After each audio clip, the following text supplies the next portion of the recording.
अब चलिए इस प्रश्न क्रमांक 4 को हल करते हैं। देखिए क्या है।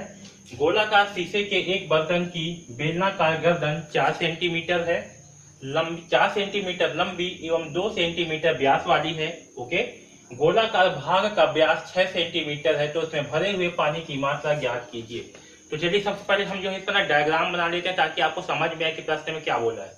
तो देखिए क्या बोला, गोलाकार शीशे के एक बर्तन की बेलनाकार गर्दन कैसे है। गोलाकार एक शीशे की बर्तन है, ऐसे गोलाकार। ओके। इसकी गर्दन क्या है, एक मिनट अच्छे से नहीं बन रहा है।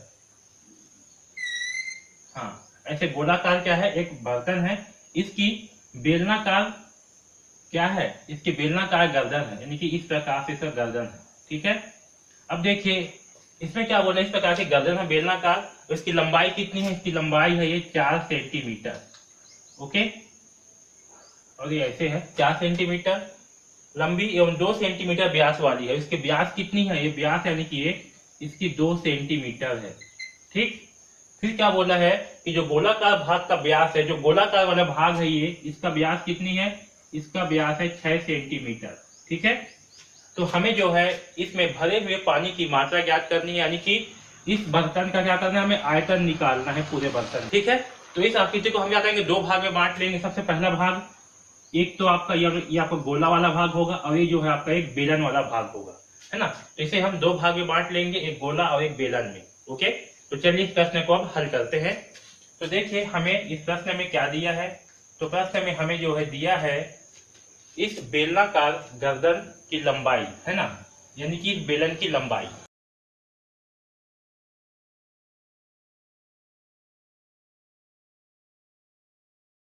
तो इस बेलनाकार भाग की जो लंबाई है इसे हम क्या मानेंगे, इसकी ऊंचाई मानते हैं। ठीक है। लंबाई या ऊंचाई मानो एक ही है। ठीक है। तो इसे हम ऊंचाई एच मानते हैं। ऊंचाई कितना है, 4 सेंटीमीटर। ठीक है। इस गोले का व्यास, इसका व्यास क्या दिया है, बेलन का व्यास, बेलन की आधार है ना, आधार का व्यास होगा, आधार का व्यास। तो व्यास का मान दिया है हमें 2 सेंटीमीटर। ओके। अब देखिए जब व्यास का मान 2 सेंटीमीटर है तो इसके त्रिज्या का मान क्या होगा, इसके त्रिज्या r का मान होगा। तो r बराबर क्या होता है, व्यास बटे 2। ठीक है। तो जब व्यास 2 सेंटीमीटर है तो त्रिज्या का मान क्या होगा, 2 बटे 2, यानी कि 2 एकम 2। तो r का मान क्या प्राप्त हुआ हमें, 1। ठीक है। तो इसकी त्रिज्या कितनी होगी, इसकी त्रिज्या होगी 1 सेंटीमीटर। ठीक। ओके। अब देखिए हमें दूसरा क्या दिया, इस गोलाकार भाग का, है ना। तो यहां लिखता हूं मैं गोला। हमें क्या दिया है, इस गोला का व्यास दिया हुआ है। ओके। तो गोला का व्यास कितना है, गोला का व्यास है 6 सेंटीमीटर, 6 सेंटीमीटर। तो इस गोले की त्रिज्या क्या होगी, तो इस गोले की त्रिज्या, इसे r नाम दे देते हैं, इसे r1 कर देते हैं। ठीक है। ये आपका r नाम दे दिया, इसे r1 कर देता हूँ। तो व्यास, तो त्रिज्या का मान क्या होती है, व्यास बटे 2। ओके। और व्यास का मान क्या है, व्यास का मान है 6 सेंटीमीटर, तो होगा 6 बटे 2, भाग करने पर आएगा 3, यानी कि r का मान आया 3। ठीक है। तो r1 का मान क्या होगा, 3 सेंटीमीटर। ठीक। अब चलिए हमें क्या करना है, हमें जो है इन दोनों में कितना पानी आएगा ये निकालना है, यानी कि हमें इन दोनों बर्तन का आयतन निकालना है। ओके। तो चलिए अब हम जो है इनका आयतन निकालते हैं। तो देखिए हम जो है इस बेलनाकार भाग का आयतन निकालते हैं। तो बेलनाकार भाग का आयतन,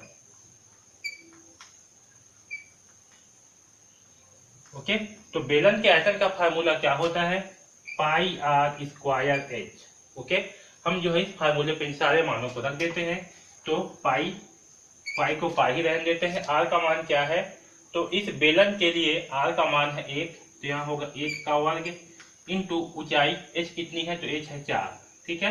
तो 1 के वर्ग का मान 1 ही होता है, इसलिए 4 एकम 4, तो यहाँ से प्राप्त होगा हमें 4 पाई।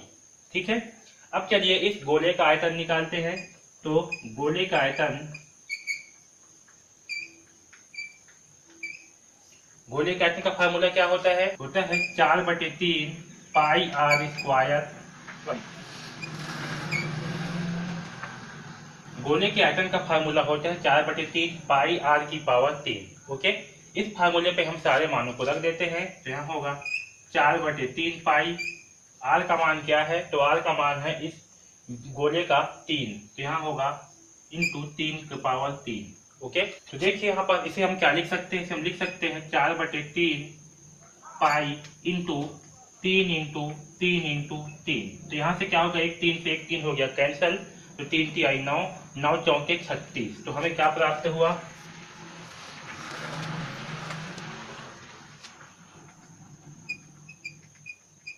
तो हमें जो है गोले का आयतन प्राप्त होगा 36 पाई।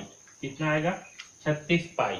ओके, अब चलिए इस संपूर्ण जो बर्तन है इसका हम आयतन निकाल लेते हैं। तो बर्तन का आयतन क्या होगा, बर्तन का संपूर्ण आयतन या संपूर्ण बर्तन का आयतन,